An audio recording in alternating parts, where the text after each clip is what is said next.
Alhamdulillahilladzi an'ama alaina bi ni'matil iman wal islam. Asyhadu an la ilaha illallah wahdahu la syarika lah wa asyhadu anna Muhammadan abduhu wa rasuluhu la nabiyya ba'dah. Allahumma shalli ala Muhammad sayyidil ummah wa sahibil uswatil hasanah wa ala alihi wa ashabihi wa man tabi'ahu ila yaumil qiyamah, amma ba'du. Yang saya hormati Bapak Ketua Takmir Masjid Baitul Arqam, yang saya hormati para pengurus-pengurusnya, yang saya hormati para sesepuh, bini sepuh, guru-guru saya yang insyaallah dirahmati oleh Allah, yang saya hormati bapak-bapak, ibu-ibu sekalian, dan adik-adik sekalian yang insyaallah dirahmati oleh Allah. Pertama-tama marilah kita panjatkan puji syukur kehadirat Allah Subhanahu wa taala yang telah melimpahkan amat sangat banyak nikmat kepada kita. Sampai-sampai kalau kita hitung nikmat Allah yang diberikan kepada kita, kita tidak dapat menghitungnya jumlahnya berapa, karena begitu banyaknya nikmat Allah yang diberikan kepada kita. Tadi pagi, ibu bapak sekalian, telah diberikan nikmat Allah yang sangat luar biasa, yang tidak bisa dibeli dengan harga berapapun. Wong indang kita menika dipun paringi nikmat yang sangat luar biasa, yang kalau kita beli dengan harga berapapun kita tidak mau. Apa itu? Alhamdulillahilladzi an'ama alhamdulillahiyana batama matana wa ilaihi nusur. Segala puji bagi Allah yang telah menghidupkan kembali dari Allah mematikan kami, dan kepadanya kami dikembalikan. Allah telah menghidupkan kembali dari mematikan kita. Jadi walaupun indah kita diberi Allah nikmat, dibangunkan kembali dari mati kita. Jadi tidur menika mboten meh padha karo mati ya. Ming bedane sing meninggal mboten bernapas, tapi sing tidur itu bernapas. Adane padha mawon, nggih. Jadi Allah telah membangkitkan kembali dari kematian kita. Nek mau dikai sak miliar 2 miliar ning dibablaske purun mboten Pak Guru. Purun. Nggih, dadi pirang miliar wae nek dibablaske ora tangi meneh ya ora gelem. Nikmat yang sangat luar biasa, dan sampai sekarang kita bisa duduk di masjid yang kita cintai ini dalam keadaan sehat walafiat. Alhamdulillah rabbil alamin. Salawat salam doa limpahkan kepada junjungan kita Nabi besar Muhammad sallallahu alaihi wasallam beserta keluarganya, sahabatnya, pengikutnya, dan insyaallah termasuk kita semua yang selalu menjalankan sunah-sunahnya. Jamaah yang berbahagia, dengan kertas Nabi Ibrahim, kenal ya? Kenal betul? Saya kenal di Nabi Ibrahim tiga wonten 3 gelar, wonten 3 gelar. Mungkin lebih ya, tapi yang saya ketahui ada 3 gelar, yaitu Nabi Ibrahim menikah digelari oleh Allah yang namanya Kalimullah, kekasih Allah. Kenapa demikian? Karena Nabi Ibrahim menikah cintanya kepada Allah melebihi dari segalanya. Datas Nabi Ibrahim menikah cintanya dengan Allah melebihi dari segalanya. Bahkan Allah memerintahkan menyembelih anaknya yang sudah diingatkan berpuluh-puluh tahun ini, samina wa ta'na. Maka Nabi Ibrahim dinamakan dengan Kalimullah, kekasih Allah. Yang kedua, Nabi Ibrahim itu digelari mereka ulul azmi, atau nabi yang ujiannya sangat berat dalam berdakwah. Semua nabi mereka ujiannya berat, tapi untuk nabi yang berat ada 5. Nabi Nuh, Nabi Ibrahim sendiri, Nabi Musa, Nabi Isa, dan Nabi Muhammad SAW. Ini kan nabi yang diuji sangat berat dalam berdakwah. Yang ketiga adalah Yang ketiga adalah Abul, bapaknya para nabi. Terus Abul Anbiya, bapaknya para nabi dari Ibrahim. Nabi Ibrahim. Setelah Ibrahim, turunannya Nabi yang selanjutnya itu kebanyakan turunnya dari keturunan Nabi Ibrahim. Menangis saking Ismail, mereka turun terus sampai Nabi Muhammad SAW. Jadi Nabi Ismail mereka menurunkan leluhur-leluhur di tanah Arab. Ada 12 leluhur di tanah Arab, termasuk sukunya Rasulullah. Jadi Rasulullah turunan dari Nabi Ismail. Sing Nabi Ishak mereka akan turun Nabi Yakub, kemudian punya 12. Salah satunya adalah yang terkenal Nabi Yusuf yang sangat tampan itu. Dan nanti akan menurunkan banyak ada Nabi Zakaria, Nabi Ilyas, Nabi Yunus, Nabi Isa, Nabi Musa.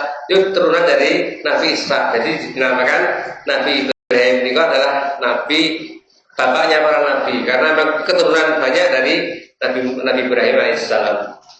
Nah, Nabi Ibrahim itu para sahabat sekalian, Nabi Ibrahim ini pada umur 17 tahun menikah sudah pikirannya sudah menerawang jauh kemana-mana. Tidak seperti kita ya, umur 17 tahun ini agak seneng-senengnya karo lawan jenis, agak seneng dolan, agak seneng hura-hura. Tapi Nabi Ibrahim tidak. Pada waktu itu umur 17 tahun menikah, Nabi Ibrahim sampun mikir yang jauh-jauh. Sakjane Gusti Allah kuwi sapa to? Sakjane Gusti Allah kuwi sapa? Oh, matahari. Dinteni lho, kok matahari kok Tuhan kok hilang karena sudah pagi. Kalau sudah malam. Oh, kalau itu bulan. Kalau bulan lho, kok kalau siang kok hilang? Oh, kalau itu bintang-bintang. Sama saja kalau siang kok hilang. Kemudian diberikan ilham oleh Allah bahwa Tuhanku adalah Allah SWT yang menciptakan itu semua. Sehingga Nabi itu terkenal dengan ketauhidannya Nabi Ibrahim dengan Tuhan yang satu, Tuhan yang Maha Esa itu Allah Subhanahu wa Ta'ala. Tapi gini ku, bapak ini seniman ning nyeleneh, gawe patung, terus dadi dikai mantra, kok dikai wong kon nyembah dengan mantra-mantra yang dia buat. Itu Azar namanya, bapaknya Nabi Ibrahim. Dan ini asistennya Raja Namrud. Raja Namrud itu mengklaim bahwa dia adalah Tuhan.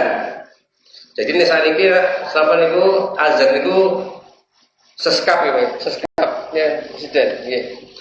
Mungkin gitu. Jadi Azar niku berarti. Nah ini bertentangan dengan Nabi Ibrahim. Pendek kata cekak mawon pendek kata Nabi Ibrahim dan bapaknya berseberangan. Yang satu Allah SWT, yang satu menyembah kepada Raja Namrud. Terus napa niku sampai dihukum Nabi Ibrahim diobong gitu. Panggil kayu bakar yang membara, tapi Allah melindunginya dengan membuat api itu jadi dingin sehingga dia selamat gitu. Nah, terus bareng niku diusir mau dibunuh di kota Irak. Jadi ini kejadian di Irak, di Babilonia, di Basrah namanya, di Irak. Kemudian diusir sama Namrud, diusir atau dibunuh? Diusir dia pergi ke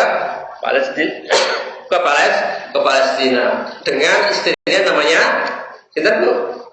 Sarah. Jadi Disa dari Palestina pergi ke Palestina, mampir di negara Mesir. Negara Mesir mereka pendek kata, cekak mawon pendek kata sampai di Mesir, pembesar Mesir mereka titip ono anake Raja Mesir itu titip karo Nabi Ibrahim. Aku titip nyantri karo Nabi Ibrahim. Nabi Ibrahim terkenal dengan kebijaksanaannya, terkenal dengan kesolehannya, terkenal dengan kepandaiannya, sehingga ada seorang raja yang menitipkan anaknya kepada Nabi Ibrahim, yaitu Hajar, Siti Hajar. Ada dua versi nih. Ada yang mengatakan Hajar ini adalah budaknya dari seorang raja di Mesir. Tapi katanya yang terbaru Hajar menikah adalah salah satu anak dari Raja Mesir. Raja Mesir itu anaknya itu bukan siji loro telu papat lima bukan. Anaknya 20 bojone ya akeh soalnya pada zaman itu tidak ada syariat, bojone akeh sehingga anak ya akeh ya. Anak yang disayangi itu dititipkan kepada Nabi Ibrahim namanya Hajar. Hingga dari kota Mesir dari Mesir pergi ke Palestina 3 orang, 1 Nabi Ibrahim dan istrinya Sarah dan satu Hajar.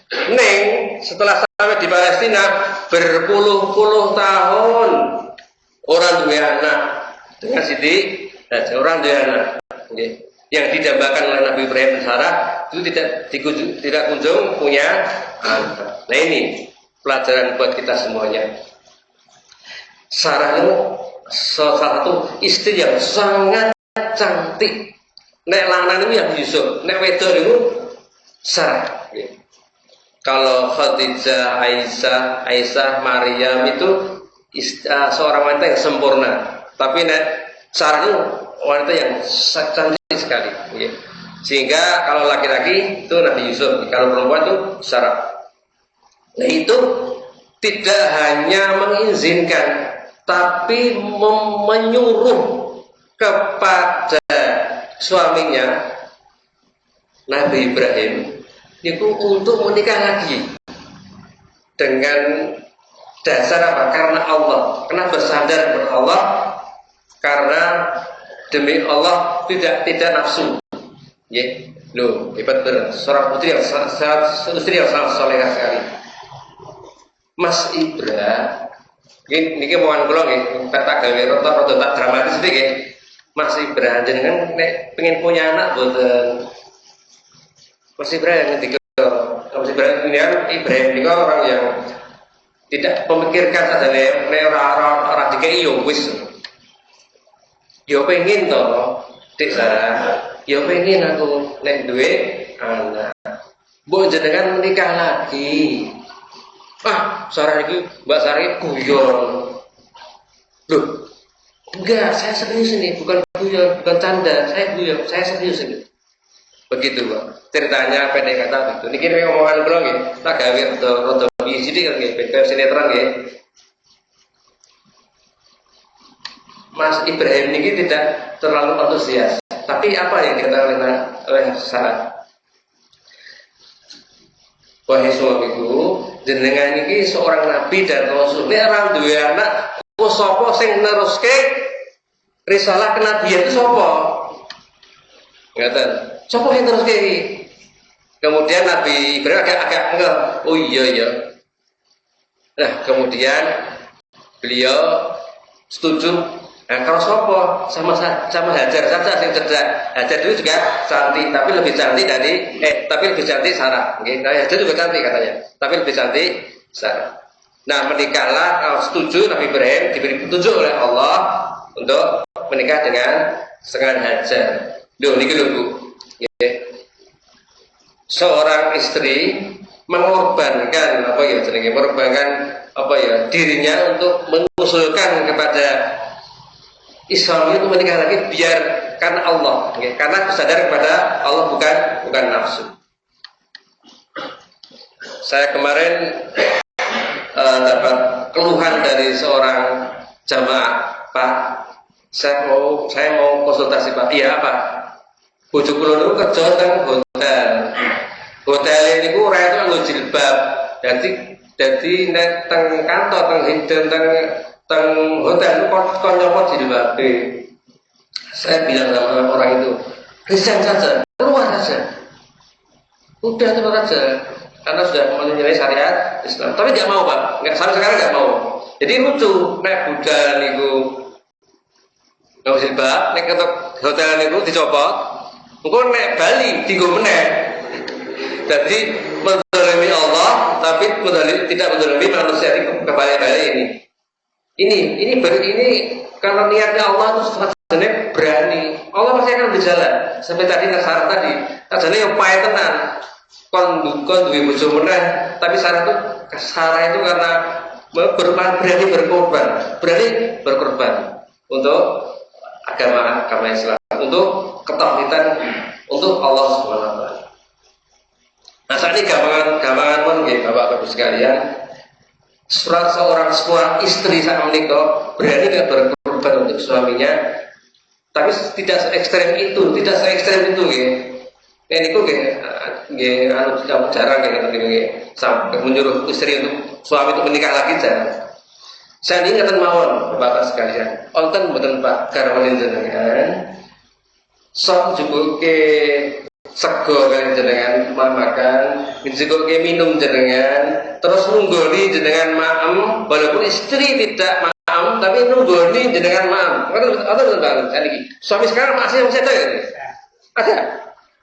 Nah ada itu senes bojo jenengan itu seorang bidadari dari surga. Ibu-ibu sekalian, nunggoni bapak emdar, cukup ke bego, cukup ke air minum, terus nunggoni bapak edahar sampai rampung. Terus yang mana ibu? Saya betul.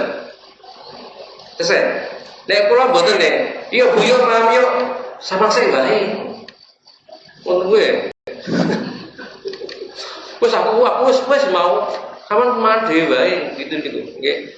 Jadi sekarang kalau sampai ada istri seperti itu, Pak, itu istrinya jenenge Sarah. Sarah itu tidak hanya itu berkorban demi keutuhan itu supaya Nabi Ibrahim untuk menikah lagi. Nah, pendek kata menikah mendapatkan anak namanya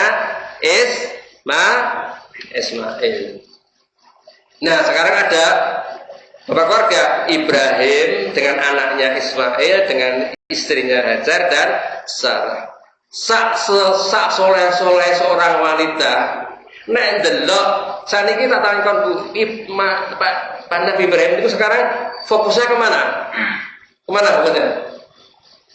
Ke anaknya. Ke anaknya. Bercanda, digendong-gendong, bercanda ria dengan Hajar, Siti Hajar nggih. Sak soleh dah niku ya rasane pripun ndelok bojone karo bojone kedua karo anake bercandaria. Ditambah karo tangga-tanggane niku, wah hebat ya Hajar bisa punya anak. Niku krungu Siti Sarah panas Bu. Kemudian beliau bilang sama Nabi Ibrahim, aku harus dipisahkan dengan Hajar. Kemudian dapat petunjuk dari Allah, turunlah surat Ibrahim nomor ayat 37. Rabbana inni askuntu min dzurriyyati biwadin ghairi dzi zar'in inda baitikal muharram. Ya Tuhan, sesungguhnya aku telah menempatkan sebagian keturunanku di lembah yang tidak mempunyai tanam-tanaman di dekat rumah Engkau Baitullah yang dihormati. Diberikan petunjuk oleh Allah, turunlah surat Ibrahim ini ayat 37 dan menunjukkan bahwa harus pindah di Barkah yang jaraknya sekitar Surabaya Jakarta. Pinten kilo niku. Dari Palestina harus pindah ke Barkah, namanya sekarang Mekah niku sekitar berapa kilo niku sekitar Jakarta sekitar 1000 kilo nggih. Ini 1000 kilo. Nek sekarang dari Surabaya Jakarta naik apa Pak? Pesawat pirang jam? Pirang jam ibaratnya. Nek numpak mobil yo pirang jam. Nah ini pun melaku. Sehingga sekarang dipisahkan ya. Ibrahim menghantarkan Hajar dan Ismail ke Barkah yang jaraknya sekitar 1000 km dari situ. Makanya Ibrahim itu katanya artinya adalah penyeberang. Nah, itu namanya dia penyeberang. Nah, kemudian berangkatlah nih, Hajar, Ismail dan Ibrahim untuk pergi ke lembah Barkah itu. Bayangkan, itu sekalian, Hajar itu seorang yang solehah. Dia tidak mengeluh sedikit pun, tidak mengeluh. Jalan kaki begitu jauhnya, tidak mengeluh. Pak, ini yang gitu Pak, enggak. Sejujurnya yang dipisahin itu aku, Sarahnya mau lungo. Enggak seperti itu. Dia diam saja. Dia mengikuti petunjuk Ibrahim yang menurut petunjuk dari Allah SWT. Jalan kaki, ya, gowo niku napa jenenge sangunan niku jenenge roti sing keras niku. Roti niku nek didahar niku dicerukke nang banyu sik, akeh didahar. Nggih, jenenge apa kuwi jenenge? Nggih.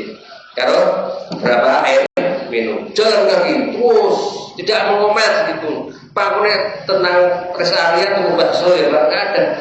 Diam saja Siti Sarah Hajar, diam saja. Terus nggih kata sampai ke Barkah.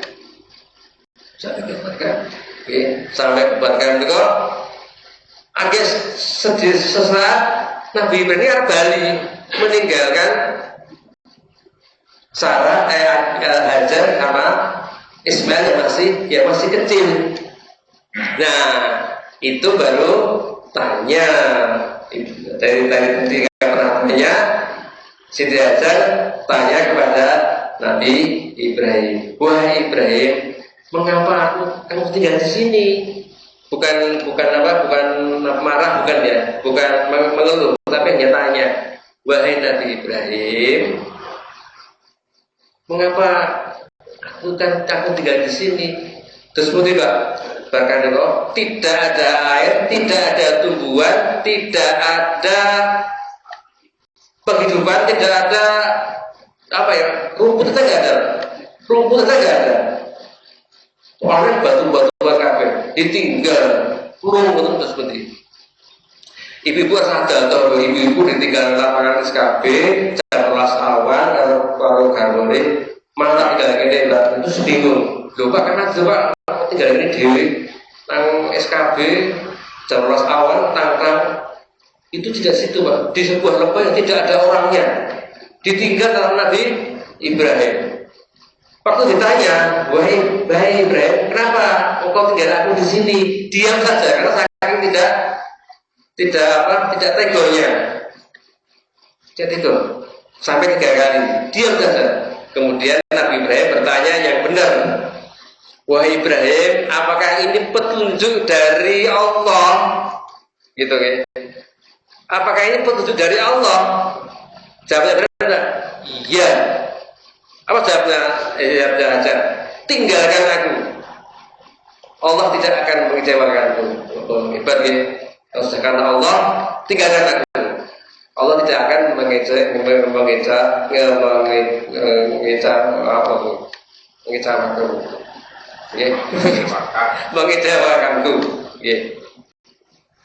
Itu ya, seorang istri yang dididik oleh Nabi Ibrahim begitu solehnya. Jadi ibu sekalian, pas bapak lalu teko dan lungo, kok tolong ngomong takoi, Pak nanti Pak, kok mana gue, Pak, apa kita tahu Pak? Yo, burung mancing, yo semua rasa bari. Itu kalau ditanya sudah Allah itu sudah kuat gitu. Pulang Nabi Ibrahim ke Palestina.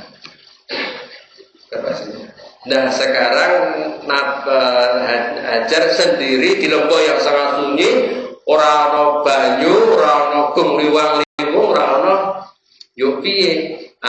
Ismail nangis ngelak, air tinggal sedikit. Karena di siang hari panas setang-tang, di bukit itu ada kita kalau banyu nih, dikejar sama Siti Hajar. Kita kalau banyu di bukit Sofa, begitu dia sampai tempatnya nggak ada, karena kita fata morgana seolah-olah ada air. Kemudian beliau di bukit sana kelihatan ada air, dilihat dari turun lomba dulu, lari naik lagi ke bukit Marwah. Kayak katanya mau banyu orang no, sampai kok ono di bayar lagi kembali ke bukit Sofa, kesana lagi. Kok ono orang no, kok ono turun lagi sampai 7 kali sampai yang ketujuh di kota Marwah di Bukit Marwah itu Siti Hajar melihat di dekatnya Ismail sudah menangis karena melihat kok ada seorang laki-laki ya. Seorang laki yang berbaju begitu semua, dia lari karena takut kalau mungkin diculik atau takut menghampirinya Ismail. Ternyata di bawah Ismail ada sumber air namanya Zam-Zam. Ada beberapa versi, ada yang karena dihentakkan oleh dihentakkan oleh kakinya Ismail, ada yang mengatakan dihentakkan oleh malaikat Jibril, ada yang dihentakkan oleh ontanya Nabi Ibrahim. Tapi yang paling kuat katanya dihentakkan oleh kakinya malaikat Jibril, hingga begitu dihentakkan kakinya oleh Jibril, dia sudah pergi dan menghilang tring gitu ya. Itu kemudian muncullah air Zam-Zam, air yang sangat berkah. Air Zam-Zam niku diupe wong 3 juta wong yo cukup. Nek direnge wae yo ora banjir. Ini sangat berkah ya. Diambil diminum sama orang 3 juta orang yang untuk haji itu ya, wis diombe dikobali tapi tidak habis, tapi ini tidak bisa haji yo ora banjir. Nah, ini ya. Kemudian sama Nabi Hajar dibuat kayak tanggul, dibuat kayak tanggul itu. Ya mungkin karena para wanita yang sederhana, ya, buat tanggul itu. Kemudian dari situ namanya timbul peradaban di kota di Mekah. Saya tak takon Pak, niku penonton Ka'bah ya dereng. Sudah ada Ka'bah belum? Suatu Hajar datang, itu sudah ada Ka'bahnya belum? Sudah Pak, sudah ada. Ya tadi dikatakan di dekat rumah Allah Baitullah, dan juga di dalam surat Al-Imran ayat 96 itu dikatakan sesungguhnya rumah ibadah pertama yang dibangun manusia ialah Baitullah yang dibakar di Mekah, yang dan berakhir dan menjadi petunjuk bagi seluruh alam. Jadi sampun wonten Ka'bah sampun wonten, tapi dalam bentuk fondasi. Karena apa? Karena pada waktu kena pindo menika kena banjir. Siapa yang buat? Yang buat Nabi Adam. Nggih, yang buat Nabi Adam. Sampun wonten nika. Sampun wonten, tapi tinggal fondasi saja. Timbul peradaban. Jadi setelah ada air, kemudian ada para petualang dari zaman itu lewat situ. Kok ada di atas, kok ada burung berputar-putar. Kalau ada di sebuah lembah ada burung berputar-putar di atas, itu berarti di bawahnya ada air. Jadi pada itu ada para pahamilah dari zaman itu mau ke Sam itu lewat situ, kok ada burung berputar-putar di atas, berarti di bawah ada air. Dia diutus ke sana, ternyata ada air. Kemudian minta izin kepada Hajar untuk minta air dan bermukimlah di situ. Ini banyak sekali, jadi bukan satu kabilah, banyak orang. Jadi akan pindah ke negeri Sam. Di situ banyak orang yang ahli ada ahli beternak, ada ahli yang menanam pohon, ada bertani, ada. Jadi seorang kabilah itu datang ke situ, ada air Zam-Zam, menetap di situ dan membangun peradaban di situ. Di samping nanti ada leluhur dari turunan dari Nabi Ismail. Ini dekat gitu. Nah, pada suatu saat para sahabat sekalian, Nabi Ibrahim diutus oleh Allah untuk mendatangi Ismail dan membangun kembali membangun Ka'bah. Jadi Ka'bah yang tadi tinggal fondasi tadi ditinggikan. Di dalam surat Al-Baqarah ayat 127. Dan ingatlah ketika Ibrahim meninggikan fondasi Baitullah bersama Ismail, seraya berdoa, ya Tuhan kami, terimalah anak amal kami, sungguh Engkau yang Maha mendengar dan Maha mengetahui. Jadi di surat Al-Baqarah ayat 127 ini Allah memerintahkan kepada Nabi Ibrahim untuk membangun kembali Ka'bah yang dulu pernah runtuh setelah zaman Nabi Nuh. Dibangun oleh Nabi Ibrahim, sehingga ada makom Nabi Ibrahim, yaitu karena dia berpijak di tempat tertentu, ya. Kemudian dia membangun.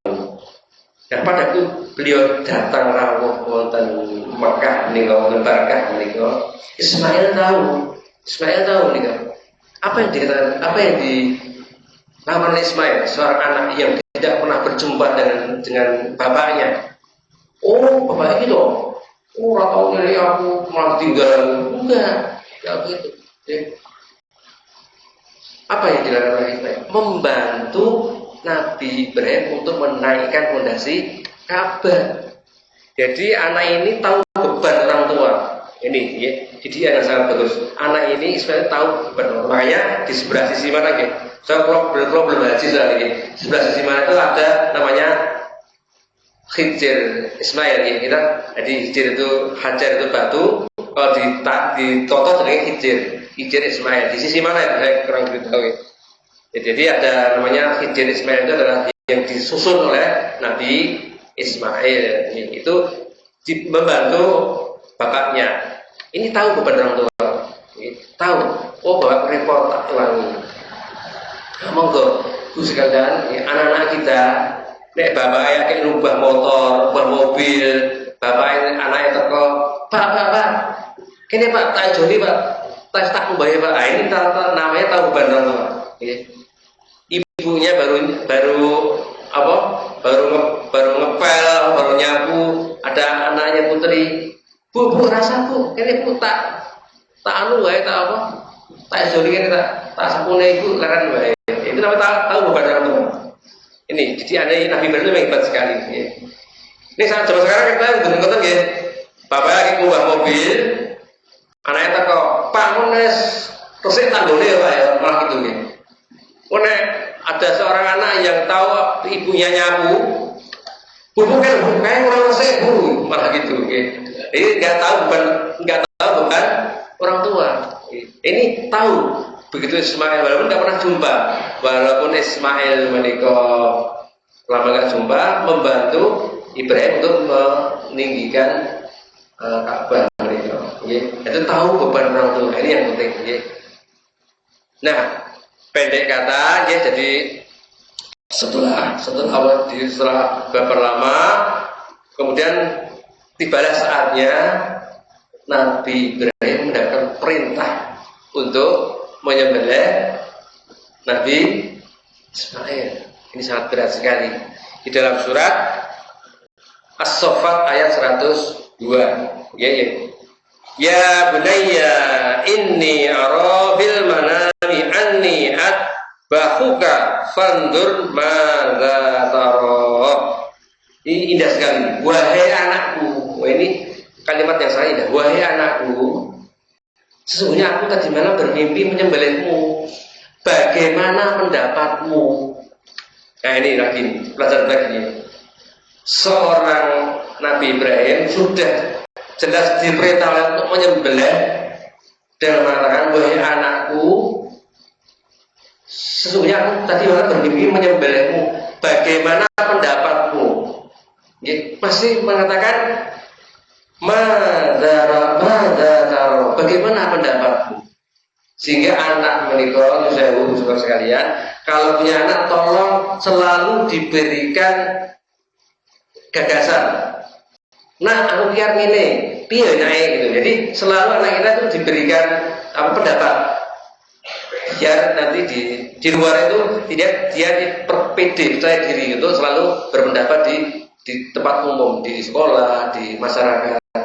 Ini ibu sekalian, bapak sekalian punya putra putri, itu tolong selalu dilibatkan anaknya. Walaupun sajane ya seorang nggak bagus berapa jam, tapi itu penting. Nah, aku yang sih, aku motor ya, ini yo. Oh Pak, Iki Pak, motor ini awet Pak, dan sebagainya. Jadi pada sesuatu tolong anak ini dikasihkan pendapat dalam satu hal, dia percaya diri. Ini jadi demikian, sudah demikian jelasnya Nabi Ibrahim mengatakan, Mada taro, bagaimana pendapatmu? Ya. Kemudian apa jawaban dari Nabi Ismail? Ya abadi, ya abadi fa'al ma tu'mar, satajiduni insyaallahu minas sabirin. Wahai ayahku, ini juga sangat, ya abadi itu sangat indah sekali. Ya abadi, wahai ayahku, lakukanlah apa yang diperintahkan Allah kepadamu, insyaallah engkau akan mendapatkan itu termasuk orang yang sabar. Ini sebuah didikan anak yang sangat soleh ya. Kon beleh Pak, orang suntik Pak, orang dokter dibeleh Pak. Apa jawaban Nabi Ismail? Wahai aku nek kuwi perintah Allah laksanakan, kayak cepat-cepat laksanakan. Semoga orang mendapatkan aku orang yang sabar. Gitu ya. Jadi sangat indah sekali, ceritanya sangat indah sekali. Seorang anak yang tahu akan ketetapan Allah, ya, itu langsung laksanakan saja, itu perintah Allah. Gitu. Kemudian ya, kemudian kata ada beberapa pesan dari anaknya, ya ayah, tolong aku diikat kuat-kuat ya. Kenapa? Karena kalau aku kesakitan sehingga nanti tidak bergerak, nanti ayah akan mengurungkan untuk menyembelih aku, gitu. Jadi Nabi Ismail ini berpesan berapanya itu diikat dengan kuat, karena nanti kalau gerak-gerak nanti kan Nabi Ibrahim jadi ragu karena karena kasihan. Yang kedua, tolong Pak tajamkan pisaunya karena saya insya Allah tidak merasa biar cepat dan tidak merasa kesakitan. Ya, itu. Jadi, sangat mengharukan sekali riwayat ini. Kemudian ini baju ini nanti tolong diberikan oleh ibu kalau kangen kepada aku. Baju yang dipakai disuruh dilepas, kemudian diberikan kepada ibunya nanti kalau kangen dengan aku. Pendek kata ada diganti oleh seorang domba yang besar, yang bagus, yang kuat. Bukan ini Nabi Ismail berubah jadi domba, bukan. Tapi Allah telah memberikan sebuah diganti oleh domba yang besar, yang kuat. Gitu, ya. Jadi itulah nanti yang timbul syariat tentang kita berkorban. Ini cekak-cekak seperti itu. Nanti tak takut. Korban itu artinya apa? Korban itu artinya apa? Datang. Korban artinya apa? Korban itu artinya apa? Ngerti? Menyembelih. Korban itu bukan menyembelih. Korban itu sesuatu yang dekat. Korban dari kata koroba. Koroba itu artinya sesuatu yang dekat. Kalau ditambah alif dan nun menjadi korban, itu artinya menambah kedekatan. Jadi korban itu artinya menambah kedekatan. Kados namanya gofaro itu ampunan. Ini tambahin nun, alif dan nun jadi gufron, itu yang sangat mengampuni. Jadi yang namanya korban menikah adalah sebuah amalan yang menambah kedekatan dari seorang hamba kepada Allah. Jadi bukan menyembelih, tapi adalah mendekatkan, menambah kedekatan kepada Allah. Nek adewe belah sapi limosin kata Allah yang harganya pirang miliar Pak Man, ya. Itu tapi kalau tidak menambah kedekatan, ya percuma. Ya. Jadi korban menikah menambah kedekatan kepada Allah. Menambah kedekatan kepada Allah. Dan jelas ini surat ada beberapa dasar ya dari surat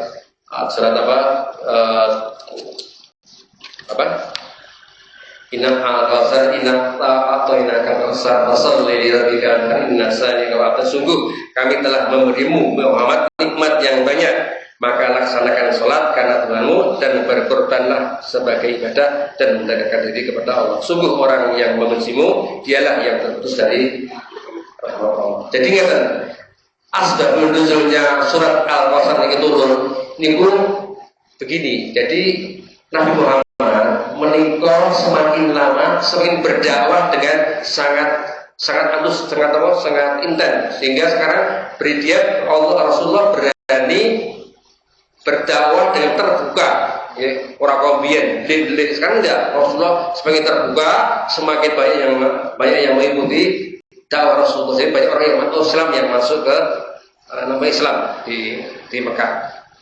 Nah, ini membuat para petinggi Quraisy ini panas nih.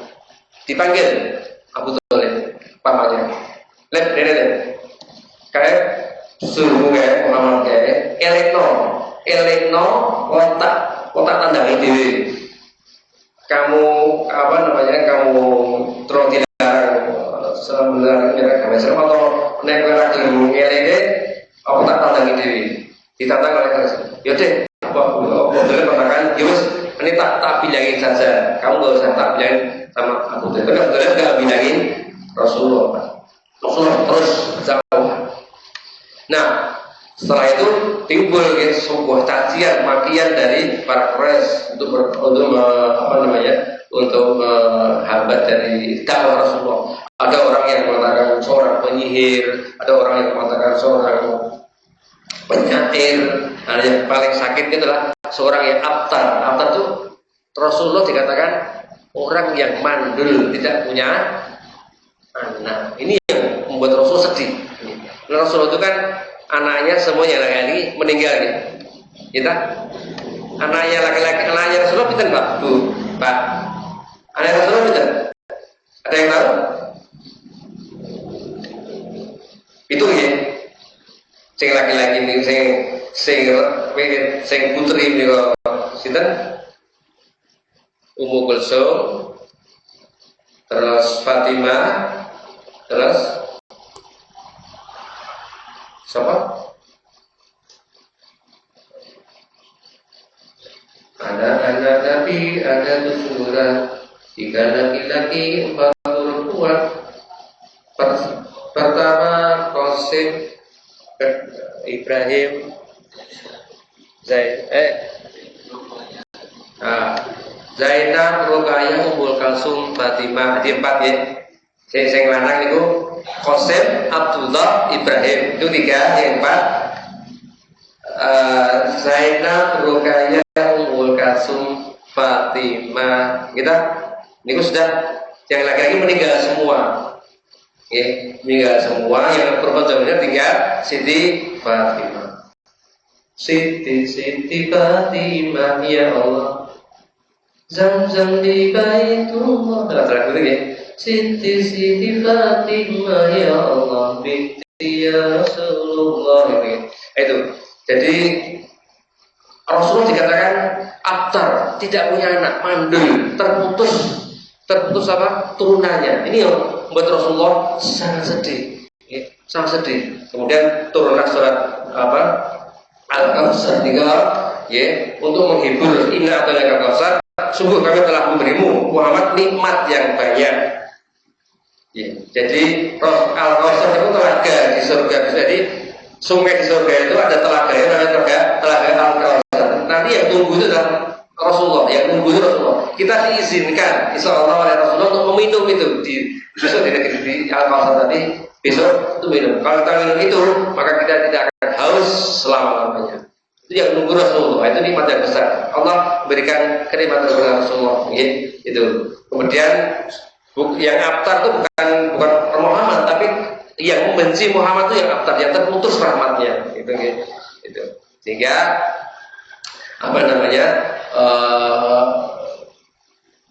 Muhammad gembira.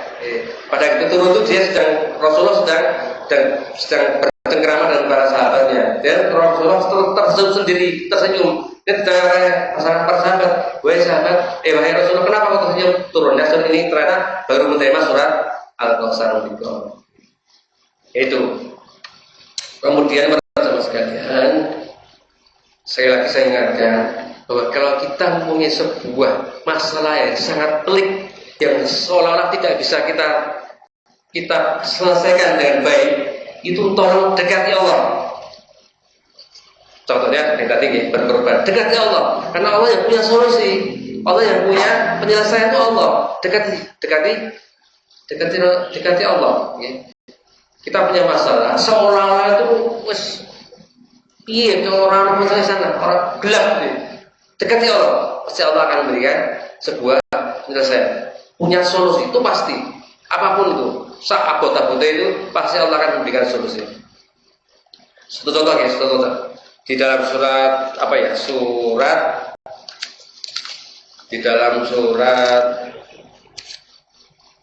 nomor 21, surat nomor 21 ayat 83 sampai 90 itu Allah sudah memberikan sebuah contoh. Ada 3 orang nabi yang diberikan ujian oleh Allah, sing ujian itu tidak ada sebelumnya dan sesudahnya. Ada sebuah ujian yang diuji oleh seorang nabi, yang ujian itu tidak ada sebelumnya dan sesudahnya. Nabi Ayub. Nabi Ayub menika Bapak diuji oleh Allah, yang ujian itu tidak ada nanti setelah, lebih berat dari dia setelah Nabi Ayub dan sebelum Nabi Ayub. Nabi Ayub itu seorang nabi yang kaya raya, yang banyak anaknya, yang bahagia. Suatu saat setan bilang sama Allah, "Ya Allah, umatmu, hambamu ini tak coba nanti insya Allah Ayub nanti akan berbelok nanti, tidak taat lagi. Silakan." Allah mengatakan, silakan dicoba. Apa yang dicoba oleh setan tadi? Dimusnahkan semua harta bendanya. Nabi Ayub itu orang yang sangat kaya raya. Harta bendanya dalam satu waktu dekat hilang semua. Yang ternaknya itu mati semua. Yang kebunnya itu terbakar semua. Masya Allah, ya. Nah, kemudian apa? Sehingga Nabi Ayub itu mengatakan begini. Dia tidak bersuluk. Wahai Allah, terima kasih atas ujian ini yang diberikan kepadaku, bukan hamba yang lain. Karena Allah menganggap saya mampu untuk menghadapinya. Jadi Nabi Ayub menika diuji oleh Allah sedemikian berat dengan dihilangkan hartanya. Kata-kata yang diucapkan itu sangat indah. Ya Allah, terima kasih atas titipan ujian ini kepadaku, bukan hamba yang lain. Karena Allah menganggap bahwa aku mampu untuk menghadapi ujian ini. Gitu. Masya Allah. Ini setan itu penasaran. Wah, dicoba harta kok tetap taat kepada Allah. Saya izin ya Allah untuk mematikan semua anak turunnya. 12 anak itu meninggal semua dalam waktu dekat. Jadi Nabi Ibrahim itu sudah hartanya hilang, kemudian juga anaknya meninggal semua. Apa yang diucapkan oleh Nabi Ayub indah sekali. Ya Allah, Engkau telah titipkan untuk merawat anakku yang 12 ini. Tapi sekarang alhamdulillah saya sudah selesai tugas saya dan dikembalikan kepada yang mempunyai. Ini tidak bersuluk. Anak-anak mati semua itu hanya berkata seperti itu. Ya Allah, terima kasih titipan anak yang telah diberikan kepada saya, awasi dengan baik. Sekarang sudah kembali lagi kepadamu ya Allah. Tugas saya sudah selesai. Setan semakin penasaran. Terus dicoba nganggo harta benda yang tetap taat, dicoba anaknya meninggal total. Nah sekarang saya coba lagi untuk sakit yang sangat sakit. Dan ada sakitnya sudah mau ada sebuah cerita yang sudah berlebihan nih. Kalau dia salah tuh ulatnya tuh diletakkan dulu. Nanti kalau sudah sholat dia lagi. Kalau sudah sembahyang diambil lagi. Tapi itu berlebihan nih. Tapi yang jelas Nabi itu sakit yang sangat sakit. Istrinya mengatakan begini, wahai suamiku, kamu tuh Nabi, minta tolong Allah untuk menyembuhkan. Apa jawaban Nabi Ayub? Nah, Bayu pertanyaan begini, wahai istriku, saya malu dengan Allah. Saya itu sakit, saya itu sehat sudah usia sudah selama 20 tahun. Saya sakit baru 7 tahun. Saya malu kalau aku minta sembuh, Masya Allah. Ya. Nah, Bayu mah gitu, mau minta tolong kepada Allah untuk menyembuhkan. Jawabannya apa? Aku malu dengan Allah. Aku sudah sehat 20 tahun dan baru sakit 7 tahun. Ya, sembuh aku malu. Itu ya. Dan kemudian setelah lama baru Nabi Ibrahim merasa terganggu dengan ibadahnya. Nah ini beliau terganggu dengan ibadahnya, harus sholat angel, harus puasa angel. Nah, dia minta tolong kepada Allah, ya Allah, saya sakit ya Allah, tolong disembuhkan. Karena apa? Karena sudah mengganggu ibadahku kepadamu ya Allah. Apa doanya Nabi Ayub? Ada yang apa? Robbi ani masanya dulu kata kamurroh kimin. Rabbi ani masanya dulu kata kamurroh. Ya Allah, aku sudah menderita sakit ya Allah. Padahal pada seorang yang penyayang dari segala yang penyayang. Sangat indah nih. Ini kata-kata yang indah. Ya Allah, aku sudah menderita sakit. Kemudian beliau mengatakan, padahal pada Tuhan yang penyayang dari segala yang penyayang. Jadi pada waktu doa itu beliau tidak minta sembuh, tapi hanya nyindir saja kepada Allah. Aku sakit, kau adalah penyayang. Ya, dari segala yang penyayang. Contohnya gini ya. Ibu-ibu ada putra pulang sekolah, sepatunya jebol. Kemudian bu, sepatuku jebol bu. Tumpangnya bu, itu biasa, itu permintaan yang biasa. Itu paling ibu mengatakan, diongkong naik bapak gajian. Tapi ini bukan begitu. Waktu dia pulang sekolah, sepatunya bolong, jebol. Bu, sepatuku api bu, bolong, ramah bu, malah kakiku malah ketok silir. Ya, pilih kalau bu. Ada anak-anak kita yang nggak minta loh, tapi pulang dari sekolah, sepatunya jebol. Terus bilang pada ibunya, bu, sepatu jebol, tapi apa kok bu, malah kita sindir. Itu malah kita terharu sekali. Mungkin sorenya harus terakhir, karena tidak terharu. Itu doa Nabi Ayub seperti itu. Jadi menyindir Allah. Seperti tadi anak kita menyindir kita, satu kurang apa, padahal dia sebenarnya pengen. Ya itu. Jadi Nabi Ayub begitu. Jadi banyak sekali bersama sekalian sebuah ujian yang berat dekat ke Allah itu Allah akan kasihkan ramai. Akhir kata Ayub setelah selesai sembuh sakitnya, kaya kembali dan punya anak kembali. Karena dia begitu diberi sakit itu dekat kepada Allah. Seperti Nabi Yunus. Jadi Nabi Yunus itu kan seperti itu gitu. Nabi Yunus mereka wes nang di dalam perut paus loh, kok iso hidup loh? Karena doanya Nabi Ayub, doanya Nabi Yunus. Nabi Yunus doanya apa? Om ngerti? La ilaha illallah subhanallah yang dikutu minal. Dan ini doanya Nabi la ilaha illallah subhanallah yang dikutu minal. Ya Allah, engkau yang tidak ada Tuhan selain engkau, manusia kau ya, dan sesungguhnya kami adalah orang yang zalim. Karena Nabi Yunus itu pergi dari umatnya karena walaupun belum diberitahu Allah, jadi nggak boleh pergi dari. Nah sekarang gini, terakhir, nek wis ngerti ceritanya mau Pak, semua dari Nabi Ibrahim. Ayo kita gendang iso korban, ya, dengan mengorbankan yang agak ngoyo, kan apa, ya. Pak aku ki Pak burung tahu korban, jangan sampai. Ayo korban, nyelengi. Saya kira saya sesuk ra apa-apa. Nggih, rong tahun pisan ora apa-apa. Nek ra kuat rong tahun itu apa? Aja nganti ora urung tahu korban blas, nggih. Karena ceritanya itu sangat heroik, nggih. Betapa beratnya Nabi Ibrahim, nggih, yang disuruh nyembelih sama anaknya itu monggo kita juga berkorban yang agak teranan gitu, nggih. Karena gini, dari Abu Hurairah gini, barang siapa yang mempunyai keleluasaan harta, tidak berkorban, jangan mendekati aku sholat. Ini keancaman dari Allah. Barang siapa yang mempunyai keleluasaan harta tidak berkorban, maka jangan mendekati tempat sholat kami. Mendekati itu.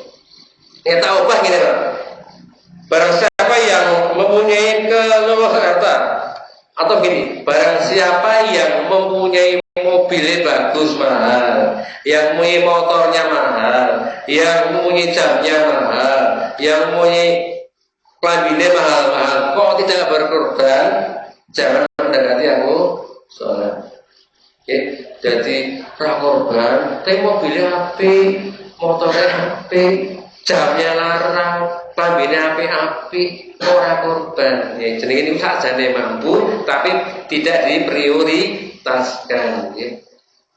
Nyicil motor sebulan 2 juta iso, ini tuh korban. Bukannya nggak korban. Nah ini ada yang keliru nih dia dalam kehidupan kita ini. Tapi memang ada yang dari hidup sampai meninggal itu tidak bisa korban ada. Dari hidup sampai meninggal itu tidak bisa korban ada.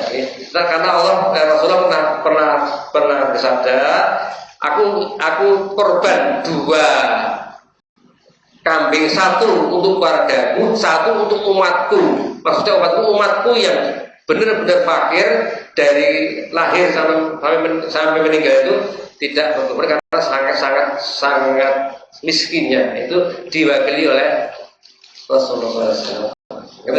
Jadi saya lagi bersama sekalian di hari Idul Adha ini monggo tidak hanya kita ritual menyembelih korban, makan daging kambing, kumpul bersama keluarga, tapi juga monggo kita muhasabah. Siapa di antara keluarga kita yang belum sholat 5 kali waktu, monggo di muhasabah gitu. Besok di Idul Adha itu kita upacara penyembelihan, nyate dan sebagainya, itu tolong dilihat siapa keluarga kita yang belum sholat 5 kali waktu.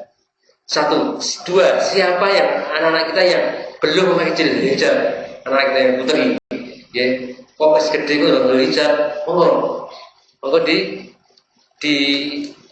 diperintah di Idul Adha, di bulan Dzulhijjah ini tidak hanya ritual saja seperti biasanya, tapi monggo kita perbaiki sehingga apa yang dikatakan tadi korban adalah mendekatkan diri kepada Allah itu terwujud. Ya, tidak hanya nyembelih saja, tapi korban itu harus terwujud dengan kita lebih takwa lagi kepada Allah Subhanahu Wa Taala.